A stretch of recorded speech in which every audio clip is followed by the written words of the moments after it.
It's 64 boy. Scratch.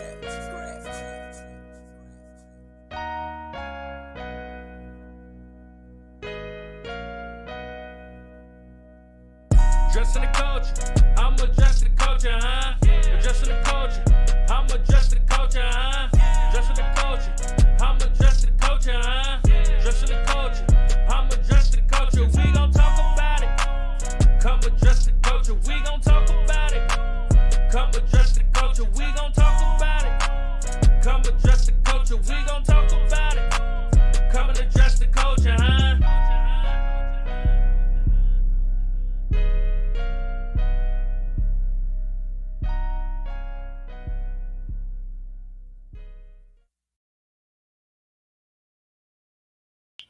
Brick by brick, you get your boy Big Wall, and you already know the vibes. You know what type of time I'm on when I got my man, my right hand, Pstock in the building next to me. Y'all already know what it is. No time for it. It's time for addressing the culture. And we always have a great one for you. Yeah. And if you caught that Culture Shock show, I hope y'all enjoyed it. It was, there's more of them to come, and there's a lot more of it, on top of that, my brother, because I mean, to top it off, after we did that show, and then the information that came out following all that stuff, it's incredible, man. Yeah. It's incredible. I mean, I don't know what to say. Will Smith, that's heavy. Yeah. That's real heavy, It is. And I don't want to dwell on it because, again, we talked about it. They're millionaires, and they making their decisions, but it does play out on a bigger stage. Everybody's get to witness it. Absolutely. Witnessed it and view it, so it's crazy, the it's sacrifice. One of them things. It is, man. You know what I mean? And when we talk about the culture shock, that's something that we're gonna do a lot. You know what I mean? We're gonna have them moments throughout the show. We have our segments, that's gonna shine a light on different things that we want to talk about. You know what I'm saying? That's right. It's all about bringing it to the culture, and today is no different. You know what I mean? We got some familiar faces that we bringing back to the platform. We have to spin a block. You know what I'm saying? Because there's so many levels to what they do. And we ain't ducking no smoke. We trying to dissect it all, uplifting the culture, and that's what we on today, right, P? That's right. That's what we're here for. And we brought the healers on before. PALAKA NAMAHOE, or Bradford NAMAHOE, is a great. He's a martial artist. Hawaiian martial artist. He's a historian. He's a healer. Outside Some of being people might call him a legend. A legend. That's right. I mean, in his films, the stuff he do, I don't know. I haven't seen it, but I don't know. He could be walking on water in some places. What young Z say? He say, man, I stood up a little different. He said, I stood up a little different.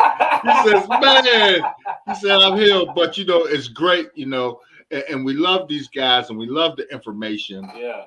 And PALAKA, you've seen. He caught on iHipHopTV USA. You'll catch him on there a lot too coming up. So, I mean, there's a lot going on, but we love the information. I mean, he covers such a scope and a vast. He's been so many places. I mean, he's like a 3-4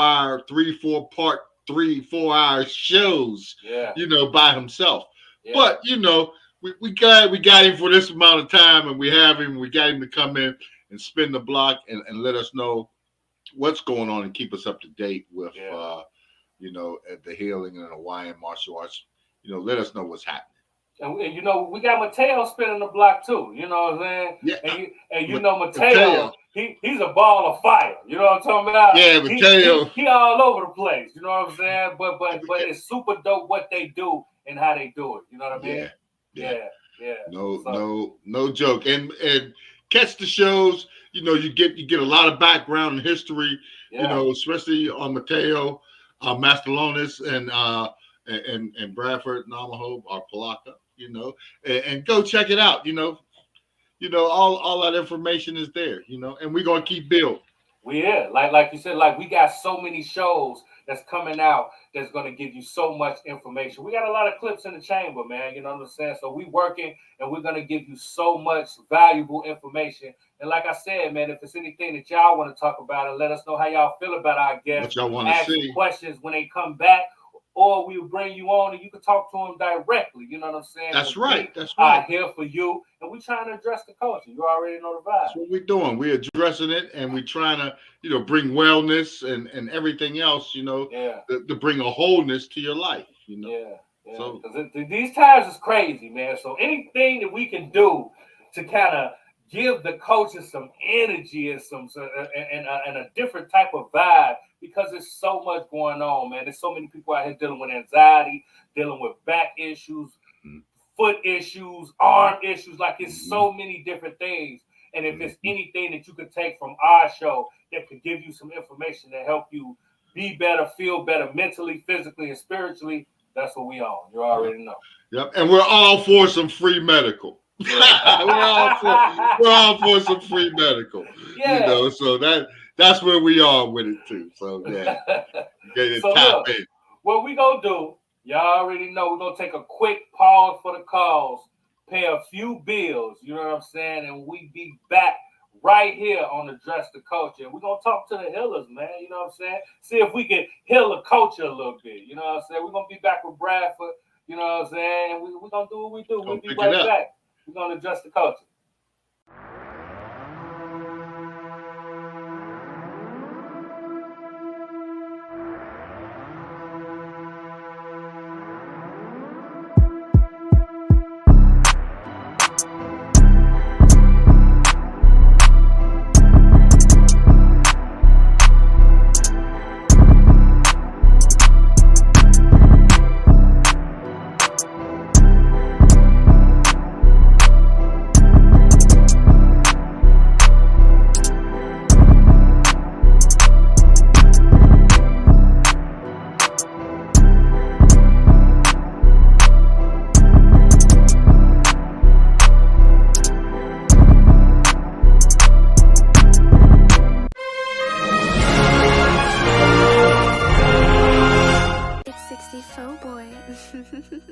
Scratch.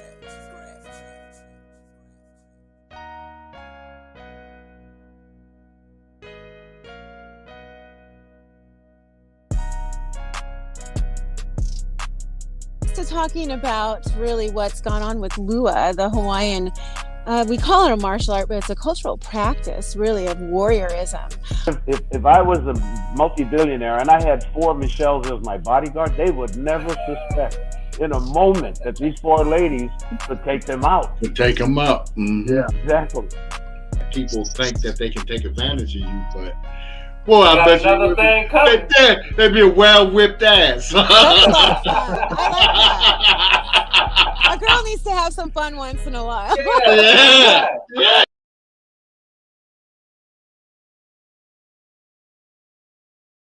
It's 64 boy. Scratch.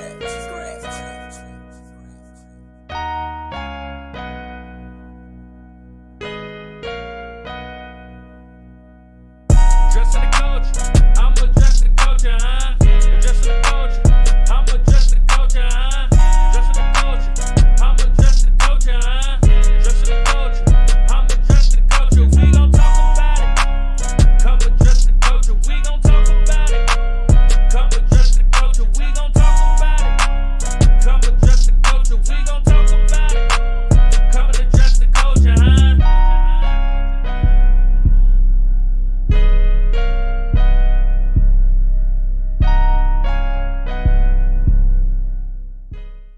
You already know the vibes. We are back. We are here to address the culture. And y'all see who we got, man. What's going on with you, brother? Welcome to the show. PALAKA, what's going on?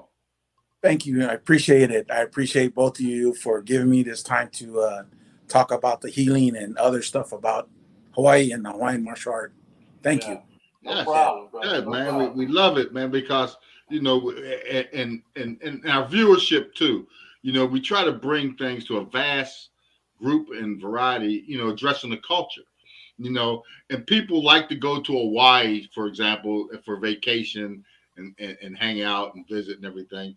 But when they go, they don't, some people do, but a lot of them miss the culture. They don't know, they're walking by historical things and people and don't even know it.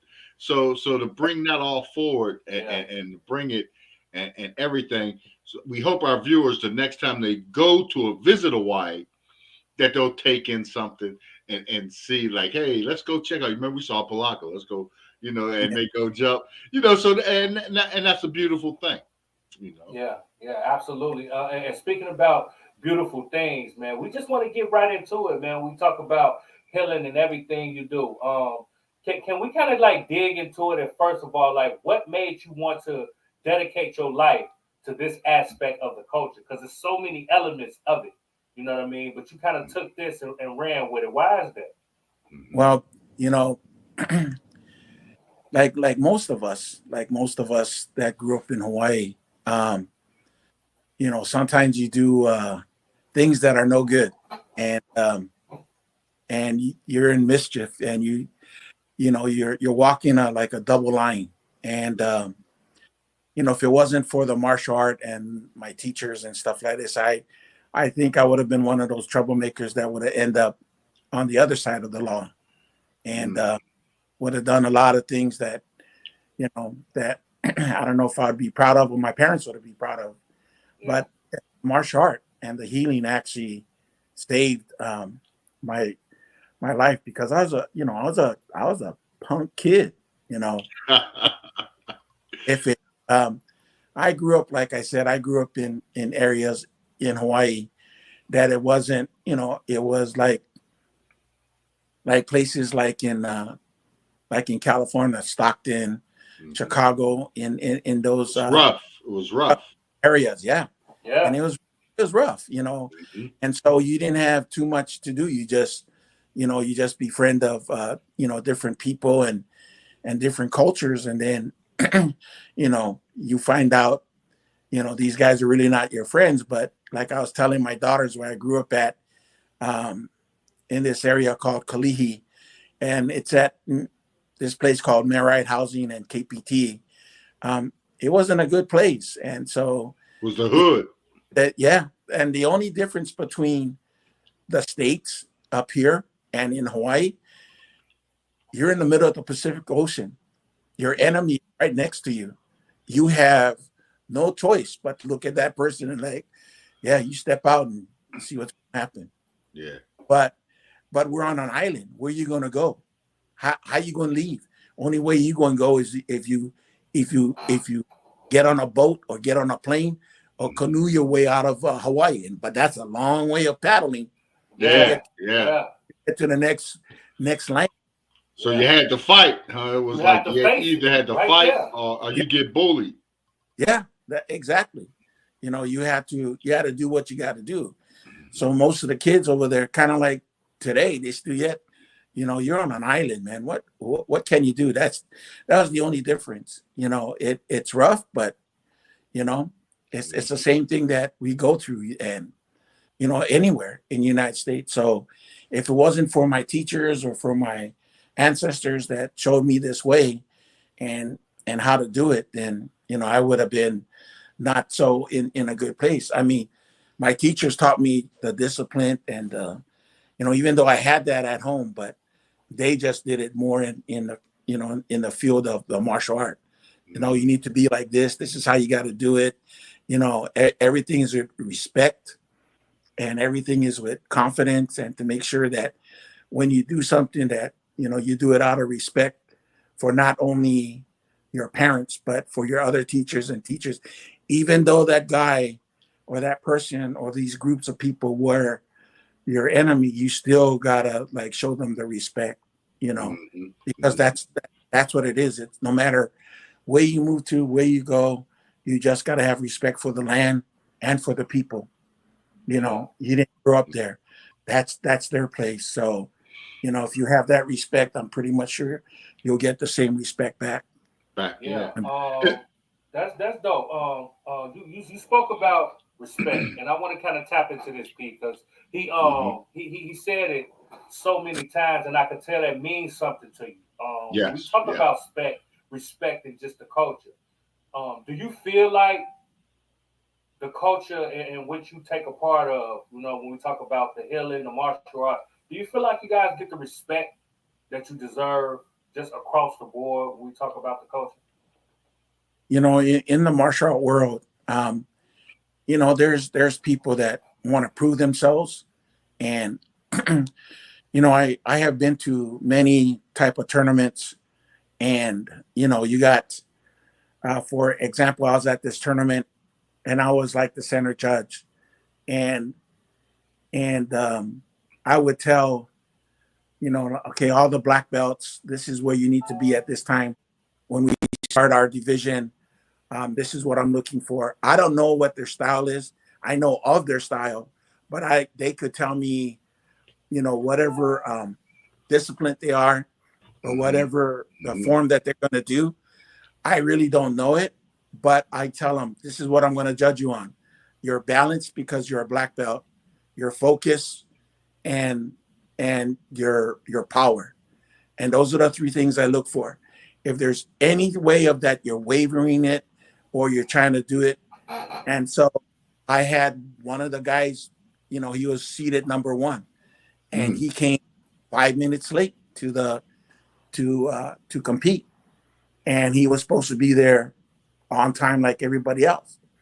Just because he was seated and he was from a school that everybody knew he was from, I told him, I said, sorry, man, you're not competing.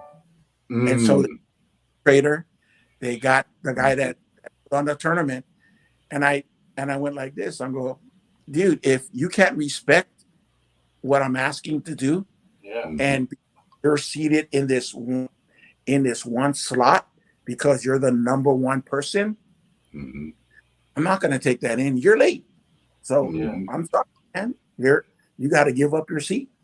And the guy goes, oh, and then he just tells me, he goes, oh, okay, you know what? He goes, anytime you want to meet me outside. And I'm like, all right. Wow. Let's go do it now. I go, have no problem. I have no problem of going outside. And I would tell him, dude, I'm going to teach you the difference between reality and fiction. What you're doing, this is sports. This is not reality. You want to go outside? Let's do it. Yeah. And so I have no problem. And I walked off, and then the guy that wanted me to be there, who was the promoter, said, hey, where you going? I go, well, this guy over here thinks that he's going to show me the difference between reality and fiction. And then told him, that guy that did that seminar the night before, like with all that, like stuff. I go, and the breaking, he goes, yeah, that's the dude right there. You really want to take him on? Because he's not going to stop, man. He's going to drill you. And the guy came, I apologized to me. I go, I will accept your apology, but dude, the respect was not there. I don't know who you train with, but I'm pretty much sure if your teacher ever heard of this and what the incident, the way that you did it, because in Hawaii, we call it hai makamaka. That means you're trying to be better than whoever else, and you think you're better. Don't let that stuff get in your head. Don't let that stuff get in your head, because you got to really have the respect for all your judges and all your competitors. Really, what you just did from coming late, you actually slapped all your competitors in the face because you have no respect for them because of the stuff that you just pulled. And then you don't have no respect for your judges that were up here waiting for you. I go, that's being disrespectful. So to me, that stuff very personal when you're going to disrespect me in that way, or respect any of your competitors or anybody that, that's trying to help you.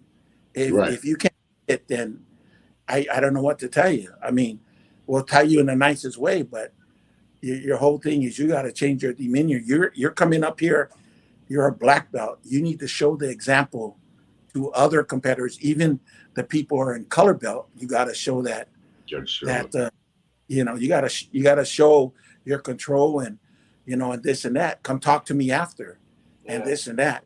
I don't mind explaining, and this and that. But because you figure you're in the number 1 seat, that doesn't fly, dude. And so, but after that, we said sorry to each other. after that we became like good friends. Like we're still friends to this day. So it's all good. It's all good. You just gotta make sure that, hey, you're representing your teacher and you're representing style. So you are a black belt that everybody's looking up at you. So you have to take what you learned from your teacher and take it up another notch and show that respect to those people, because one day you're going to have a school and one day your students are going to look at you. But when you get this, like the Karate Kid, when you get that type of teacher Kai. Cobra Kai. Yeah. It's like, that's not a, so it's not about that, it's about respecting, people and stuff like that. It's just about that, you respect your enemies. I'm pretty much sure they respect you and stuff like that. Right. There's a story that my teacher would tell me. You would have 3 Japanese ones that practice the arts, and they practiced for 10 years, and 3 of them were going back home on a boat. And the boat, they were out to sea and they got into a storm. 2 of them ended up on one island. 1 of them ended up on another island by themselves. And so for 10 years, they were training. The 2 were training with each other. The 1 was training by himself. And my teacher would ask, hey, out of these 3, who do you think learned more about their style than any of them? And so we all thought about it, and we said the 2, because they fought against each other and they knew how to move. And the teacher said, oh, that's a good choice, but really it was the one by himself because of the imaginary enemies that he had coming towards him. He could move by himself and do his techniques all by himself, because he could coming with different type of avenues or attitudes or this and that. So he knew how to do it. He trained himself in that type of way. Yeah. Wow. It's almost like, when people ask me, hey, what book should I read? I would tell them, read the 5 Rings, and then you read the Art of War. So you read the 5 Rings first, and then the Art of War, because the 5 Rings talk about it talks about that one samurai guy that fought and went into the forest and started studying things by himself. So the 5 Rings would be the first book you should read, and the second book should be the Art of War. Art of War, yeah. Saying everything about the discipline and respect and stuff that you should be, learning about. So So in combat situations and stuff like that, that would be a good Art of War. Yeah. So the 5 Rings would most definitely be the first one that you should ring. And then the Art of War would be the second book. And then you would basically understand everything that you have learned. But yeah, the time that I studied with my teachers, the stuff that I learned was the Hawaiian Kempo and other stuff, and the Chinese art. It was amazing. I mean, I see my teachers do some crazy stuff. I mean, that you would think that movies, but I seen my teacher use 2 of his fingers, kind of like this, and in a 55-gallon drum that's full with liquid, he would actually puncture it with his fingers. He would just hit it. Liquid would come out, and you'd be like, dude, you just be shaking your head. Yeah, like I'm doing right now. Yeah. Like, that a real can? You look at that and you do that. I seen them do some. I seen other teachers do some amazing stuff too. Like, dude, this is the kind of stuff that you only see in movies. Like, you would never believe that this stuff really happens, and then you would see it. Like, you would actually see it. So I would be like amazed of different teachers that can do stuff like, you just look at them like, oh my goodness. you know. Yeah. But I see my uncle with his big toe, you know, those big old river rocks. Mm-hmm. Pick it with his big toe and split the rock in half. I see stuff like that, and I'm like, okay, well, I better make sure I get kicked in the butt by him. Man, Yeah. look. I don't want no parts of that. You know what I'm talking about? Yeah, you look at right in half. Yeah, you look at stuff like that, you're like, okay, I better not tick him off. I better do what he tells me, or else I'm just gonna. But yeah, we went through some hard training because I remember like doing knuckle push-ups on hot asphalt, or like we had to do that. Like we had to do that 200 times before we start class, and then we had to do duck walks all the way around, like a gymnasium, like 100 times all the way around before we start class. Then I remember doing like 1,000 wall throws before we started class too. You know, so and we would do that before and after. We had to do it before class, we left class. That was the deal. And so my daughters that I trained ever since they were 4 years old, I made them do the same thing I did. Like all my students would do like knuckle push-ups on the hot asphalt, and the little rocks would dig into them. I go, I don't care, just keep on doing it until I tell you to stop. Yeah. And so yeah, my daughters got some. That's why they got some strong hits, like Eddie Patty that teaches their daughter how to defend themselves. Yeah. So not only me, but like other great martial artists said, yep, I did the same thing too. I go, yeah, because it's ingrained in us so many times. And we know the benefit of it. Yeah, you might not like it at the beginning, but eventually it'll be worth. Like I would have my wife come out and go, they're your kids. I go, not why they're training. They go, they're my students. They're my students. Darren, we spoke about that on a previous show. Like, about the way you guys train. Like today, it would be frowned upon. Like it'll be a lot of upset people if they was to train these kids today. The way y'all got trained. The parents, the soft-skinned kids, you know. Yeah, exactly. I had a parent when I had my class. I had a parent come up to me and say, "My kids don't bow to anybody except Jesus Christ." And I go, "I understand that." And I go, "That's great, but when you come to this school, it's just out of respect." And the lady just didn't want to do it, and so the kids wanted to take the class. The mom didn't want them because, I'm asking for respect.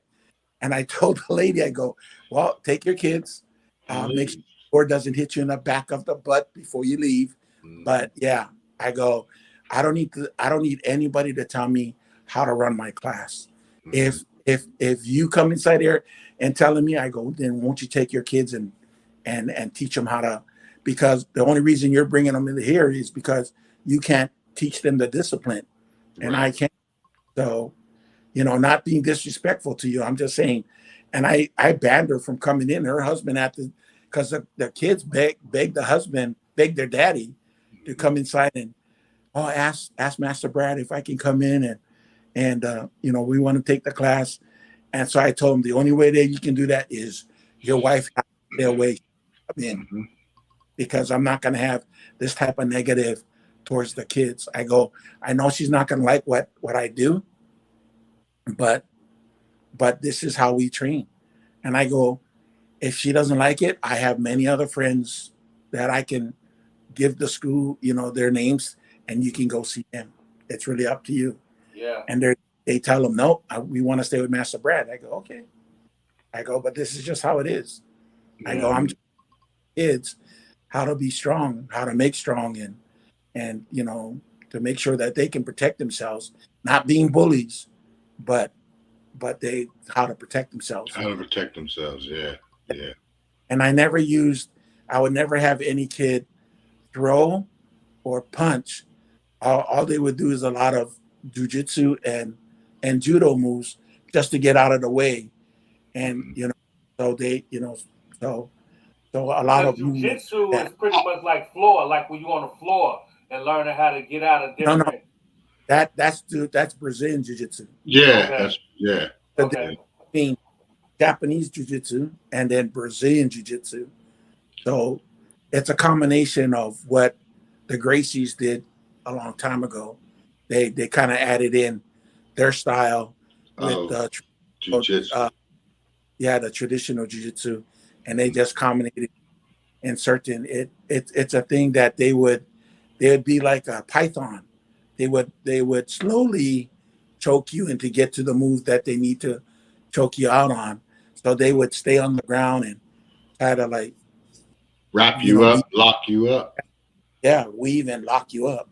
Catch you out. Yeah, which the jiu-jitsu was basically throwing and body slamming you to the ground. You know, just certain movements, and that's why judo was more of what the Japanese were doing, because that was more of a sweeps and throws and falls and Yeah, recovers. Learning how to fall. I would make out of my students, like they would have to go from low to high. Once they get to high, they had to roll not on the grass, but they had to learn how to roll on the cement or on the road. Yeah, and see, that's what I meant, learning how to fall. Because I think it's always said, once you learn how to fall, the ground becomes your friend. Like then you can use the ground. Yeah, you know, so I would use that as an element. Yes, my wife would ask me, because she's a school teacher, and she would ask me if people wanted to go to a martial art, where would they go first? I go, you know what? If they get into gymnastics, that would be good. If they get into some kind of grappling, like wrestling. or you know, some kind of grappling, I go, that would be. Then learn stand up. Boxing and also learn that teaches stand up and takedowns. They have more power to that person that's learning. So it's real good if you can learn how to fall and learn how to catch yourself so you don't get hurt or break a wrist or break an arm. You know, because sometimes, you know, people would roll a certain way, and I would tell them, I don't know if you want to do it like that, because some people would put their arm down and then roll, and I would tell them, don't do that. Yeah, because I would tell them, you got to remember, if you're 100 pounds and you're rolling your body, and you know what goes up comes down really quick. So as you're rolling, weight is gonna drop on your arm, and your shoulders and everything's gonna like not feel good after a while. So they go, how do you do it? I go, you just gotta imagine yourself being like a ball. So you just you roll on the side of your arm like this. You know, your hands out, and you kind of like, the way I teach them is you stick your hand out like this, but you spring off the ball of your feet like you're Superman, and then you just roll. You tuck your chin into your chest and roll like a ball. And they're like, "Oh man, this is easy." I go, "Yeah, just keep on doing that. You'll be fine." And then if they don't do it right, you a healer, so you can get them fixed up. That's you can fix them. You can fix them. Yeah, but it was like my teachers, because they come from a guy named Okazaki that actually taught his style of jiu-jitsu, but he also learned the Hawaiian art from the Hawaiian lua from this Hawaiian guy. He also learned the Filipino stick fighting, and we learned the Chinese kempo. But these men asked him not to show his students where you got this art from or who taught you. So they asked him to blend it into his system, which he calls Danzen-ryu Jiu-Jitsu, which most are Hawaiian Jiu-Jitsu. And so what he did is he put a lot of that techniques into his system. But if you don't know what to look for, you won't see it. But there is certain techniques that I show people that, oh, this came from this art and this came from that and stuff like that. So it's good. But what he used to do too is he should take, I think, a half an hour at towards the end of his class, and he would teach like, so if they were working on, you know, throwing, and you would have to use a lot of the arm throws, their shoulders kind of get pulled out, their arms get pulled out. And so what he would do is he would teach each of his students to how he would fix the body and how he would fix that part. So every they train with them, you know, when you got hurt, he would show how to fix it. And so that, to me, that is true martial art. The pure martial art that that I think of is where you're you break it and fix it. yeah, but then again, you take the you know, there's a physical part of it, which is the kicking and punching and all the different activities that you do. And then there is breathing and a meditation that you think of. And then there's the healing part of it. And then there's the enlightenment. So the enlightenment is whatever you believe in. The healing is you basically learning how to fix the body. The meditation is learning how to have focus and concentration of what you're doing. And the physical part is to make sure that your body is strong enough that can do the healing. And so to me, that is the pure martial art. And so when people say, "Oh, you're a chiropractor," I'm like, "No." And they ask me, "Oh, so you're a masseuse?" And I'm like, "No," because I just tell them I'm a martial artist, but this is part of the martial art. It wasn't broken up, because when you go into war, you're going to have these guys around you to fix you so you can go back and continue your fighting. You're fighting, yeah. You know, but every culture had their people with remedies or whatever Medicine stuff. man. The medicine, the shaman, the village doctor, you know. Yeah. You know. So that was the guy. No matter if you call him a shaman, sifu, you know, some guys call him a witch doctor, I guess. I don't know. But yeah, you have all these different guys from every culture teaching you how to do things. And you know that. So I learned that part of it, and I learned the breathing and the meditation. Now I'm in that area of the healing. And so to me, it's a four set process of learning how to, and the healing comes from not only physically working on the person, but also spiritually and making your medicine as well. I mean, there's a lot of steps to it of making medicine and finding out what plant is good for this and to do the research. But it's amazing how different people that you meet know this in their culture. Not too many, just certain people were taught that. And it was interesting. Like when I was in the hospital, I met a nurse from Nigeria, and I met another one from Ethiopia. And they used to they were sharing some stuff with me about some of the medicines that their grandmother showed them how to back home in. Old medicines too. Oh, just like yours, old medicine. Yeah, like old stuff. I love that. I love that when cultures combine and you find out that you're a lot similar than exactly. You know what I mean? It's amazing. I love that type of energy. Yeah, because really, the same stuff that we use, they just call it in a different name. Absolutely. Yeah, for sure. Call it. Yeah, absolutely. Yeah. And certain stuff we have is used different. They use it differently too. You know, for certain things. You know, you notice certain things is used differently. Yeah. You know, as much. And I bet you guys went through the same thing of your grandma says, "Oh, you sick? Come here. Let me stick this in your mouth." Oh, and yeah. Yeah. Oh, yeah. My father had me when I caught the mumps, and he had me at that rubbing a tuna fish on me. You know, so I thought that tuna oil or whatever it was, and it told me, you know, I always thought, look, he set me up with these cats out here, you know, rubbing all this fish oil and tuna oil on me and stuff. Like, no, it helps you with the mumps. It helps ease it, you know, and get it out of there, you're saying. Them remedies work, man. You know what I mean? It does. Just gotta tuna oil.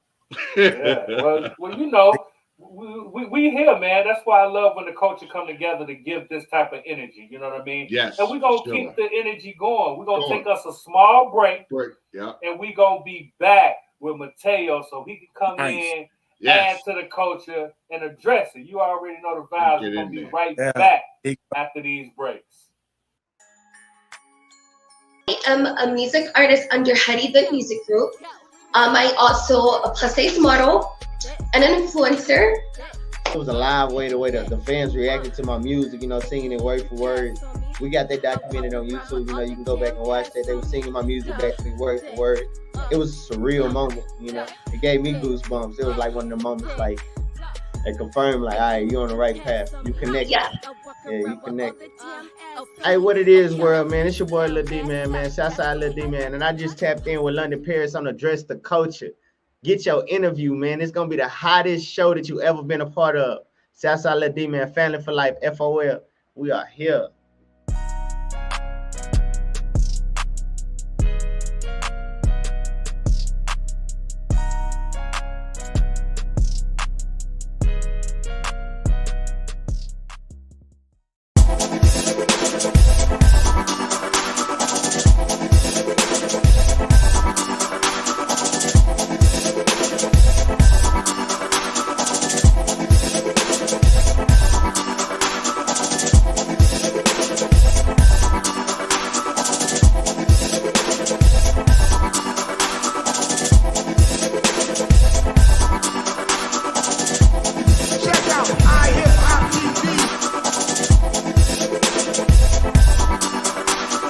Out on HipHopTV.com on YouTube. Shit is fire.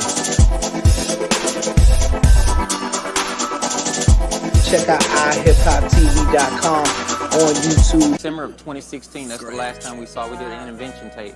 And the intervention would show more detail about what was going on, how Jocelyn looked. She didn't look like herself. She looked like she had lost around she weighed about 90 pounds. And Jocelyn was roughly average about 120, somewhere like that. Wow. She looked totally different. And it really tore my heart up to see my daughter look that way. You think you've heard the truth, you think you know it all, but you haven't heard anything until you hear Tim Savage's side of the story. On the next Let's Talk with Bigg and Lizette, we sit down with Timothy Savage, Jocelyn's father, to get his side of the story. Be sure to tune in. Is there anything you want to say to your daughter? Yeah. One thing I want to say to my daughter. My name is Mateo Masellones, Jr. I was asked here by Brother Palaka Bradford, and nice to see you again, P.stock and Bigg. Yes. Happy to be here. I was asked again to be a part of the healing arts at Legacy, and here we are addressing the culture. So, as for me and my background, well, I was born in Stockton and moved to Tahoe when I was around a year old. And my mother was a seamstress, and she would sit behind a sewing machine for 8 hours a day. And additionally, from there, she would do side jobs of hemming clothes and whatnot, and as a side job, aside from her 9-to-5 job.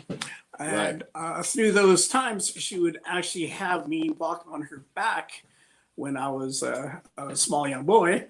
And when I was walking on her back as a small young boy, she would ask me to step certain different places. And, as a little kid, I would get tired and I want to go play with my friends. And then she'd let me go and I'd come back and do it again. And next thing you know, call me back the next day and need to walk on her back. Next thing you know, have me massage her hands because she can't feel the needle and threading the needle. So then I had to start massaging her hands, and that was an interesting thing of finding out how the blood starts to flow into the hands, the color of the blood going into the hands, and actually being able to flex and move your hands, especially when you have arthritis, and you can feel all that moving through your hands. So hence 4 more years later, I ended up getting bigger, of course, and not being able to walk on her back. And that's when she started to teach me even more how to use my hands. with this in mind, I was also introduced to the Filipino martial arts of Eskrima. My parents owned a house in Stockton because I grew up in Lake Tahoe. So we would go there every summer and check up on the house. And a neighbor named Reginio Ilustrísimo, he was known for doing a system called Bohol method, and extremely old man, garden in the front yard of all kinds of vegetables and whatnot. And they saw him doing some Eskrima, flipping a stick around. And, you know, at that time, Bruce Lee was big, and I'm watching, I go, where's the rope? Where'd the rope go? And they go, no, this is Eskrima. So here it is. I think I lost you guys. Can you hear me? Yeah, we hear you. Got you. One more time. We hear you. Nonetheless, after that, after Mom saying that I was too big and I was watching this guy flipping some stick around, and they said, this is a Filipino martial art. And I go, oh, wow, you know, where's Bruce Lee? As a little kid, you know, you figure that you're seeing everyone doing some martial arts, and you want to associate it with the big guys as Bruce Lee.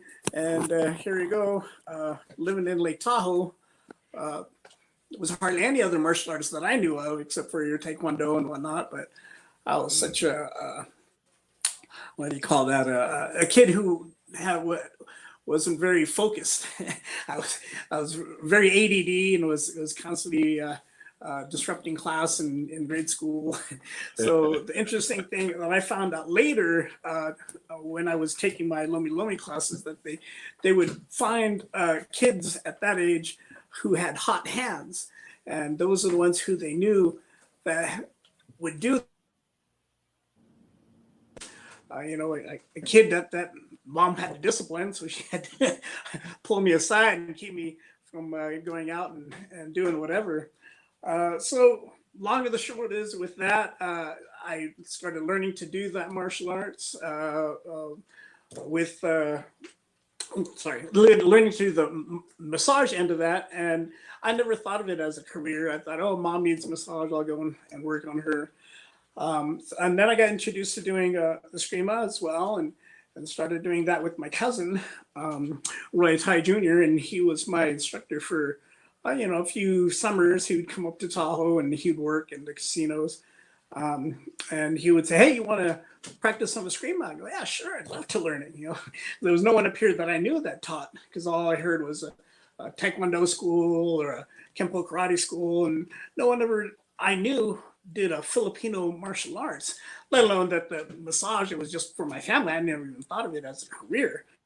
So here I am learning Eskrima from my cousin, and next thing I found out my neighbor who was doing Taekwondo, Master Rick Manglinong, he was my instructor for over 16 years, and he guided my way through and got me into learning my way of doing martial arts. And still throughout all of this, I'm still working on my mom up until she passed away, really.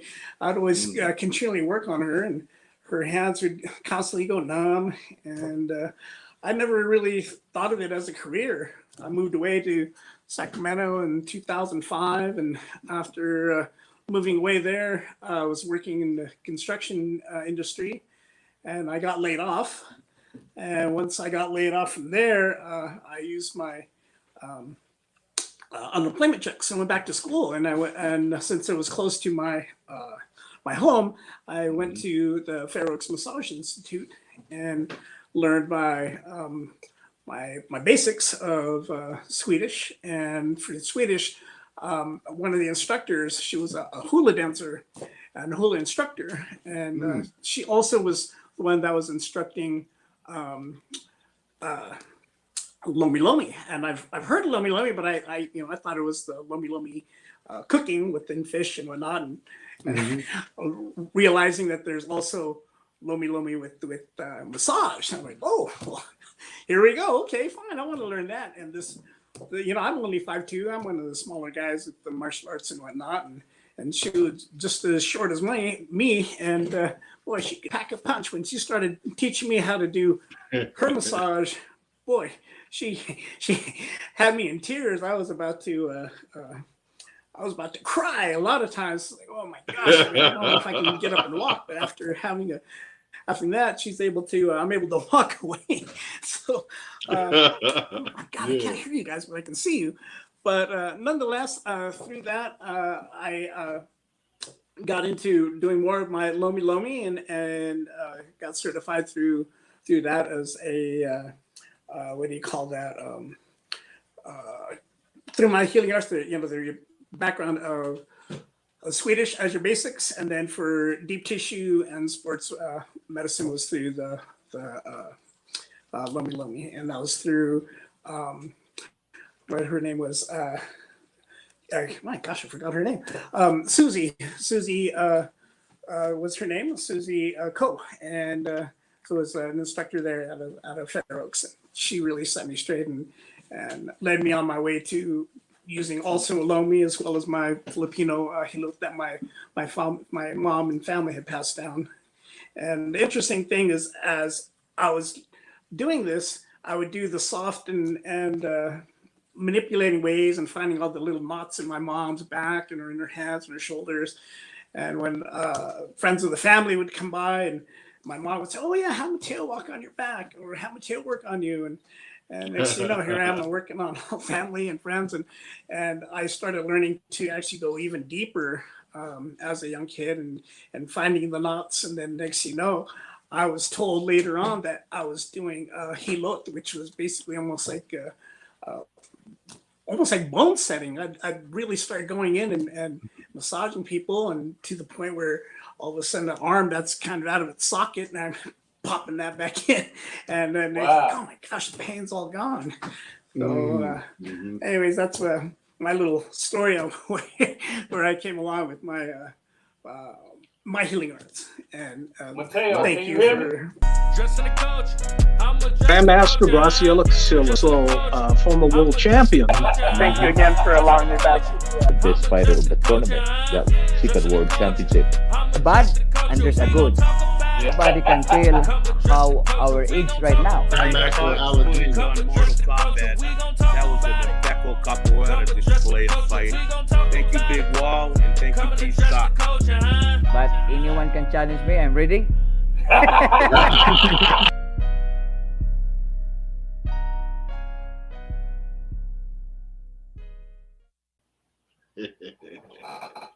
Yeah. So what he's talking about, the Lomi, it's kind of like a wave.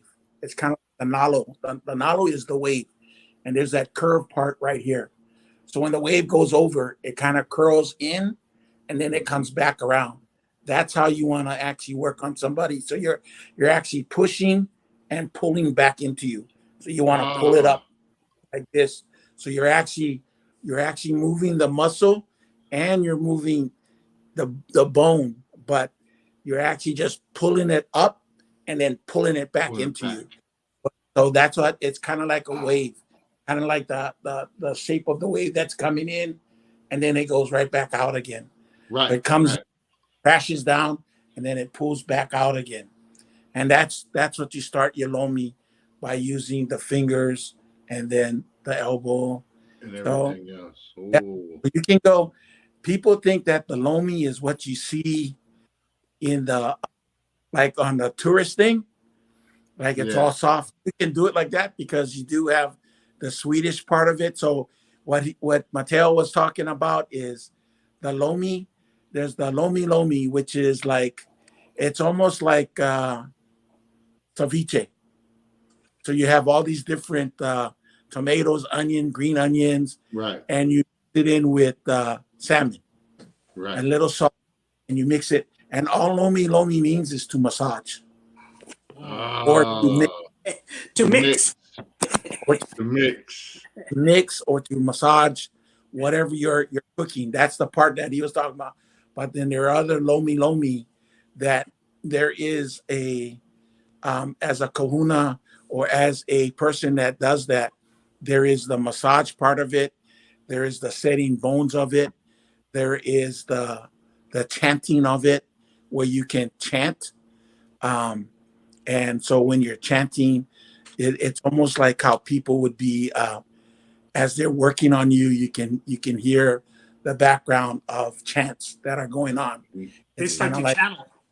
They Yeah. channel into the ancestors with helping. Yeah, that's what Yeah. I remember them saying. And- That was and another that- one that my Kuma was teaching me. Yeah. yeah, that stuff that I can do it, but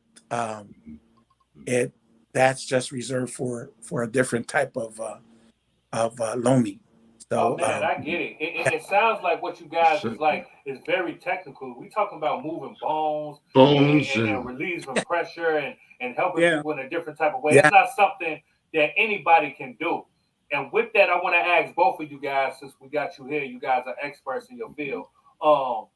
What do you guys think is the biggest misconception when it comes to what you guys do? Mine personally is when I start to work on people, I place my hands and I ask for their permission to help with their bodies.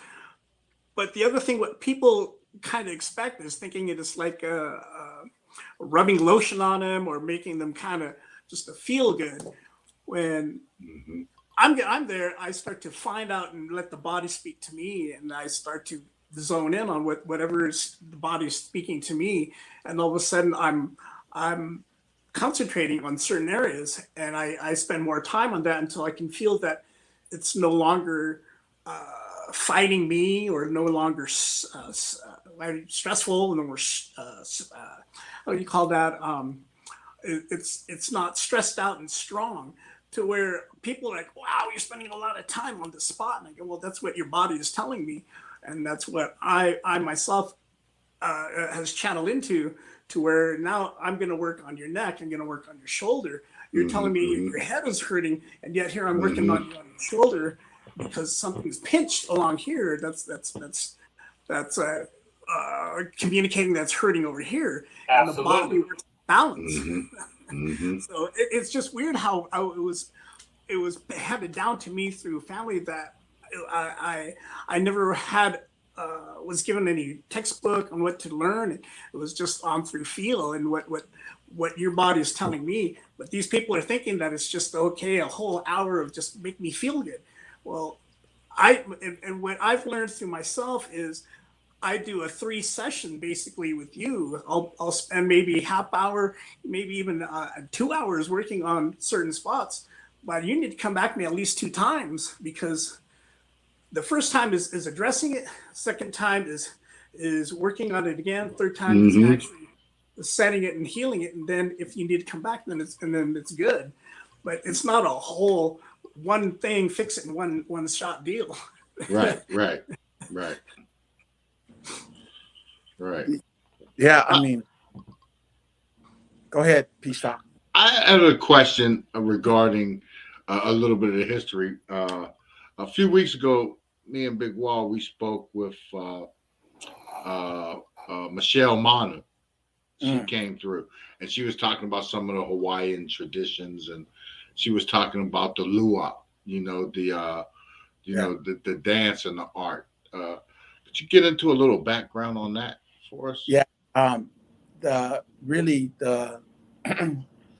style basically is mostly it's an ancient dance. So you're doing more of the kahiko. You're doing more of the ha, which is HA, the hyphen in the middle, and then A. So the ha'a is, that's what you call it, is the ha'a is an ancient way of doing the dance, which is with bent knees, and you're kind of like moving from side to side, back and forward. But most of the lua that you can see nowadays is not in the modern type of dancing where you see the instruments. Yes. Or in using the drums and the ipo, the gore to, and you can see some of the movements in a lot of these.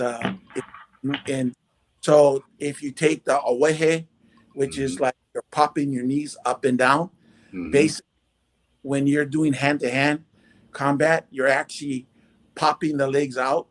And then there is one called the kui, where you're actually bringing up your legs in a above the knee, kicking it up in the air. That's basically when you use those two of a combination. You're popping the legs open and you're breaking between the ankle and the kneecap. And so you're actually taking out the bone, and then from there you're just taking it out. So the dance that would be close where you can see stuff like that is called the Molokai warrior dance. Yeah, and it's Michelle Mono. yeah. So that would be the most closest one that you can actually see the lua in a dancing form. Because that's back what she said. When I was young doing the hula, our halal would do a lot of showing the Molokai warrior dance, and that's actually where my mom was born on. And I used to go to Molokai a lot, and I used to hang out in the back picking opai, which is shrimp from the river. So I used to hang out in the back in Molokai, and traditionally, a lot of the kahunas that were well known, actually, that's where they would be buried at or taken to. And that's why that island has a lot of mana, which is a lot of power and a lot of spiritual aspect on the island of Molokai. And so that is an island where mostly all the kahunas actually went to be buried, or they had their bones set somewhere in that area in caves or the wellings, or they had the family take their iri, which is the bone of the body, and have that taken over there. So Molokai is a very sacred island. That's why not one of, there's 8 islands, but there's only 4 islands that people live on: the Big Island, Maui, Kauai, and Oahu. The other islands, they're off limits. Yeah, basically, yeah. They're off limits. Molokai is one of them, but yeah, a lot of the warriors, a lot of the things, so like when we have the makahiki, the spear throwing, all these different type of games was basically to prepare the warriors to go fight against whoever invaded the islands. So the Big Island would come in and take over, try to take Oahu, vice versa.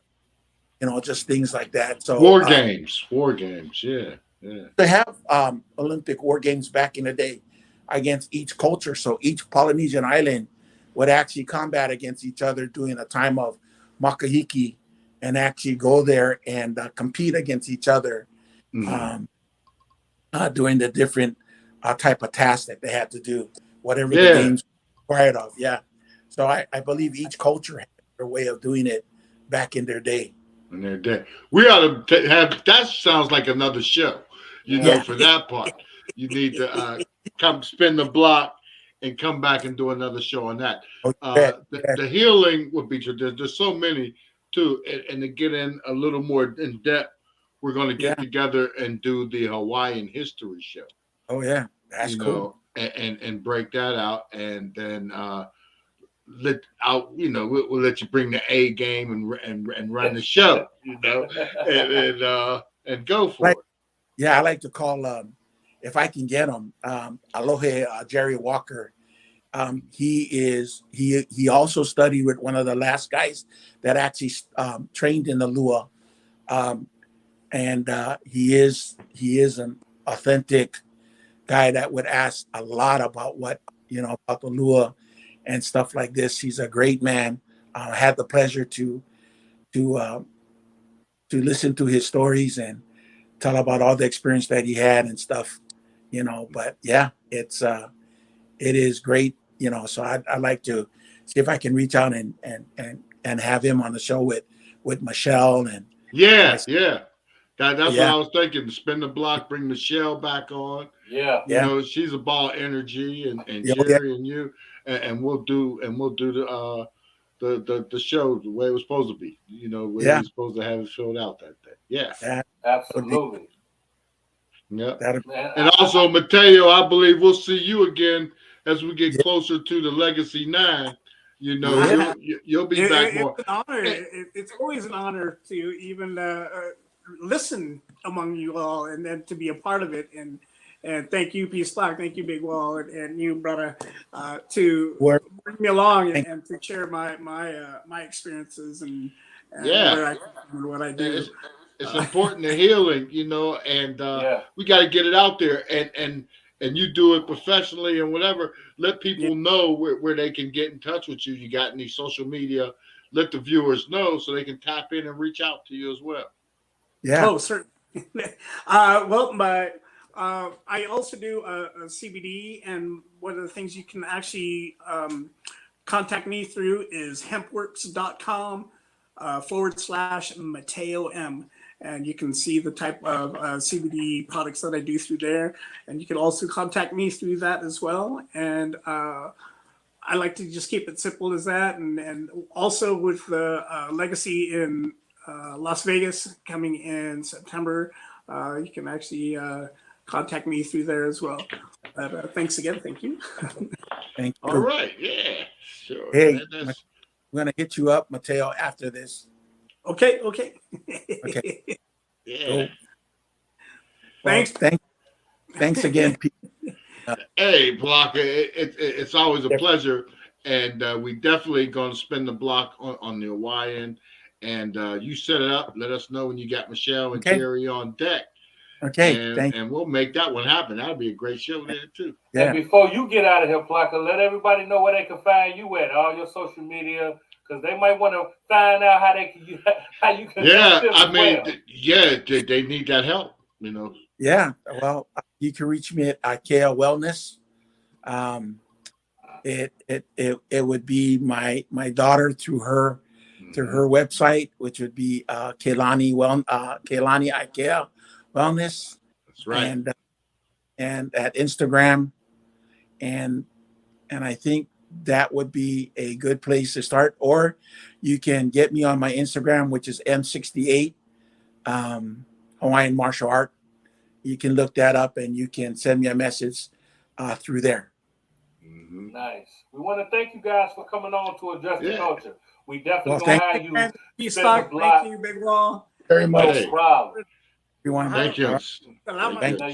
You already know what we're gonna do. We're gonna take us a quick break, and we're gonna be back with myself and Pstock, and we're gonna finish close out Addressing the Culture. You already That's right. Thank you. Aloha. Thank you. God bless you all. Aloha to you guys. Thank you.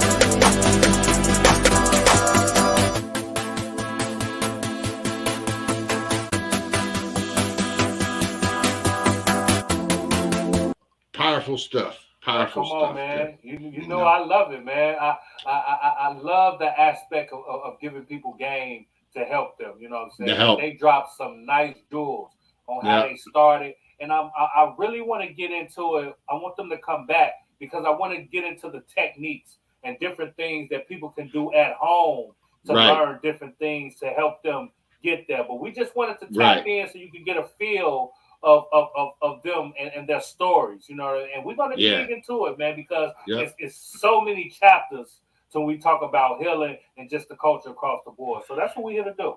And that's real talk because it's all about, you know, you got the background. You've met the healers. Yeah. Okay. Now it's time to get to work in. Okay. Yeah. The healers they have plans. You got to do the work. Yeah. You got to tap in. You got to come in. You're going to want it. And it works, you know, so, and it's all in you doing the work. You got to do the work. As Brother Aladdin 19 said, you got to do the work. You got to do the work. That's right. You got to do the work. And that's what we're here to do. We're here to put in the work and we're here to give you news you can use. So you already know the vibes. We're going to be back next week with the same type of vibe, same type of energy. Like I said, giving you news you can use, and we're here to address the culture. So like, comment, subscribe, join the culture, powered by iHipHopTV. So anytime we drop any kind of content, you'll be the first one to get it. And also, if you have any questions about anything that we do on the platform, questions for our guests, hit us in our inbox, let us know, and we'll be definitely down to deliver the message. And again, we might bring you on here to chop it up with them yourself. You know what I'm saying? Because we ain't ducking no smoke, right, B? That's right. Come on in. You know, if you got a problem, come chime in and figure out how to heal it. We got. You already know. There's an answer and a resolution for what you have, right there. Absolutely. So until next week, I'm your boy Big Wall. I'm your man P.stock. And this is Address the Culture. Aloha. And like I always say, your culture makes you who you are. So make sure they respect it. We're going to catch you on the next episode. We up out of here. Peace.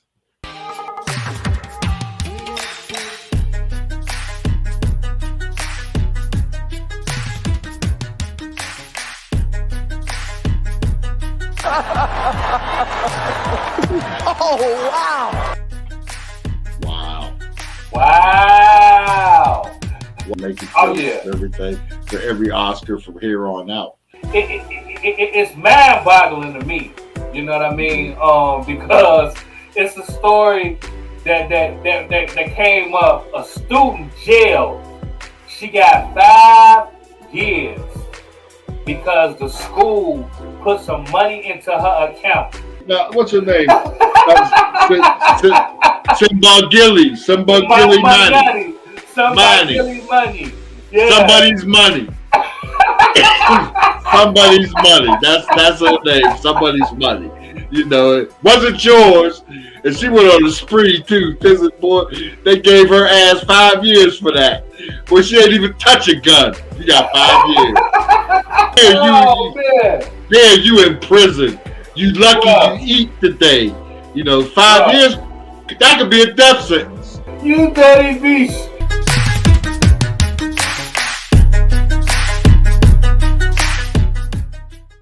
And the people that we got on tonight can smack people too. The difference with back then and now is, as Darren said, I'd have bruises on my palm and the back of my hand. Yeah. So when I had to knock on the door, he had to knock on the door with his elbow. It's part of why I named my martial arts organization Rainbow Warrior Martial Arts. It was both a tip to the hat to, Hawaii martial arts. Right on. But also the part of the reason why I chose the Rainbow Warrior name is because there is a legend in many of the nations of North America, the Native American nations, even though many of those nations didn't actually connect and have regular dialogue, they all shared this legend. And the legend was that one day the world would become sick, and then the warriors of the rainbow would appear, and they would unite all people, and we would save the world together. And what did the Rainbow Warrior do? It sailed right into where they were getting ready to set off a nuke, and it sat there. And they say, you're going to set it off, you're going to kill a bunch of people, don't do it. So what did the French do? They sent a bunch of commandos on the ship, and they blew it up. So that was the end for that Rainbow Warrior. But we keep fighting on, we keep going, right? There's no yeah, hooray for the Illuminati. Hooray for the Illuminati.